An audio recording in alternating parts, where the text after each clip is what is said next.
ஈரோட்டில் முதல் முறையாக ஒருங்கிணைந்த மேம்படுத்தப்பட்ட புற்றுநோய் மையம் பெட் சிடி கொண்டு புற்றுநோய் கண்டறியப்பட்டு 6D true beam linear accelerator மற்றும் MR கைடட் பிராக்கோதெரபி மூலம் கேன்சர் செல்கள் துல்லியமாக அழிக்கப்படுகிறது. Sudha cancer centre, Erode.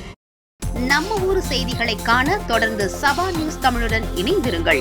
நீங்கள் பார்த்து கொண்டிருப்பது சபா நியூஸ் தமிழ். இது பாத்தீங்கன்னா இந்த இது வந்து கோட்டை IOB bank area, Thillai Nagar. இங்க வந்து பாத்தீங்கன்னா அடிக்கடி இந்த மாத்திரை வந்து கொட்டிக்கிட்டே இருக்காங்க. இது என்ன ஏதுன்னு தெரியல.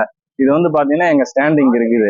இங்க வந்து கண்ணு முன்னாடியே இதெல்லாம் கொட்டிட்டு போறாங்க. காலையில நேரத்துல ஒரு 7 மணி அந்த மாதிரி இதுல வந்து கொட்டிட்டு போறாங்க.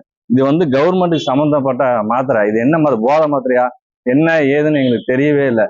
இது வந்து நீங்க தான் வந்து இதெல்லாம் ஸ்டெப் எடுக்கணும். இது என்ன இதுன்னு எங்களுக்கு தெரியல. இது வந்து பாத்தீங்கன்னா எக்ஸ்பைரி இன்னும் ஆகல. 2025 வரையும் இது எக்ஸ்பைரி மாத்திரை இருக்குது. இது வந்து கவர்மெண்ட் சம்பந்தப்பட்ட மாத்திரை. எதனால இப்படி போட்டுறாங்க அப்படிங்கிறது எங்களுக்கு எல்லாம் தெரியவே இல்லை. இது வந்து நீங்க தான் முடிஞ்ச அளவுக்கு ஸ்டெப் எடுத்து என்ன ஏதுன்னு பண்ணணும். இது போன்ற முக்கிய செய்திகளை காண சப்ஸ்கிரைப் பண்ணுங்க, ஃபாலோ பண்ணுங்க, லைக் பண்ணுங்க, கமெண்ட் பண்ணுங்க.